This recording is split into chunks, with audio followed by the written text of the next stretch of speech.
और गुरु क्या है? गुरु शब्द है।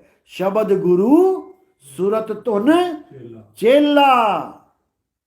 बस इसको समझ लो। जब तक तुम्हारे जीवन में शब्द गुरु नहीं आ गया, जब तक तुम्हारे जीवन में ये देही गुरु आते रहेंगे, तुम्हें भरमाते रहेंगे। और ये देही गुरु जितने भी कांड कर रहे हैं, ये सबको सरकार जेल का रास्ता दिखा रही है और दिखाती रहेगी। लेकिन जो परमात्मा है उसको कोई जेल दिखा सकता है क्या? नहीं दिखा सकता। इधर डाला जेल में, उधर बाहर खड़े हैं। इधर गोली मारी, वो सामने खड़े हैं। इधर आग लगाई, वो सामने खड़े हैं। 52 बार कसनियां हुई कबीर साहब की। गुरु ग्रंथ साहब में भी दर्ज है, गंगा की लहर मेरी टूटी जंजीर, मृगशाला पे बैठे कबीर।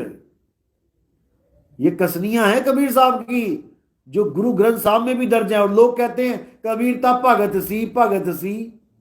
और भरावा भक्ति की है तो दस दो। वो भगत नहीं सी, वो भगत के रूप में स्वयं परमात्मा थे।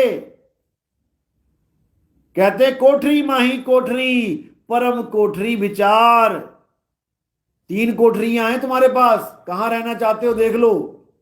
पहली कोठरी है काया, कोठरी माही कोठरी। इस काया के अंदर एक और स्थान है रहने का, वो है ब्रह्म मन।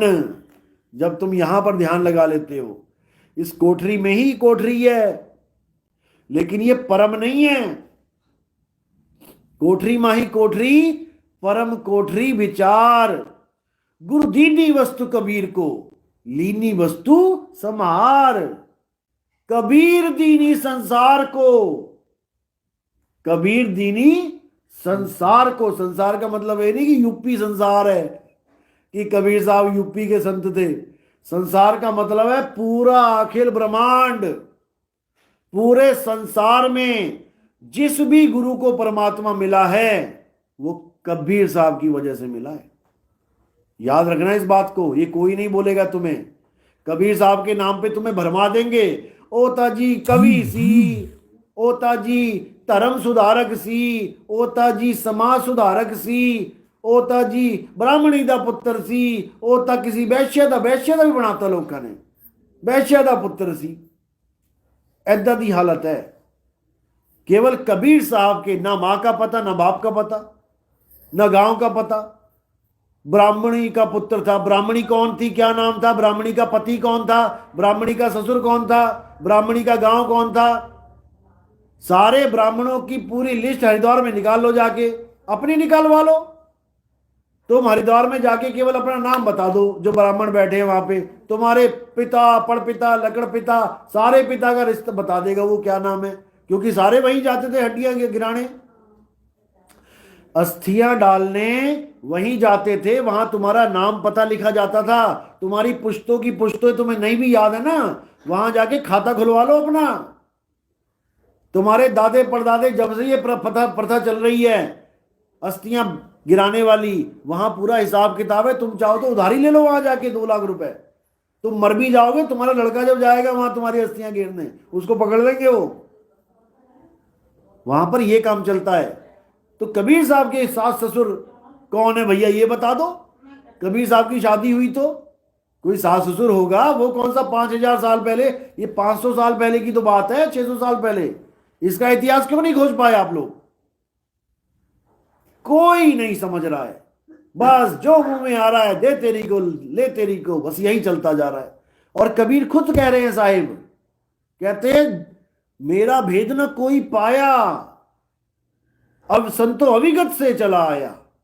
मेरा भेद नहीं मिलता किसी को। तो कह रहे हैं वस्तु कोठरी माही कोठरी, परम कोठरी विचार। गुरु दीनी वस्तु कबीर को, ली वस्तु संभार। कबीर दीनी संसार को, लीनी जिस मस्तक भाग। जिसके मस्तक पे भाग है, मालिक की दया है, वो तो उसको पा लेगा। फिर कहते हैं रस अमृत जिन पाया, स्थिरता का सुहाग। जिसने उस अमृत रस को पा लिया। अमृत रस क्या है? कोई वो देवताओं वाला अमृत रस नहीं है कि कलश में लेके घूम रहे हैं अमृत पीने के लिए। अमृत मतलब है जो मरता ना हो, मृत, मृत यानी मौत, और जिसके आगे आ लग गया वो अमर। और इस दुनिया में एक ही अमर है और वो है आत्मा। तो उस आत्मा की बात कर रहे हैं। रस अमृत जिन पाया थिर ताका सुहाग, यानी अब उसका वो पति मिल गया ऐसा जो थिर है। थिर यानी अचल, वो समय के साथ नहीं चलता, नहीं तो वो भी मरेगा।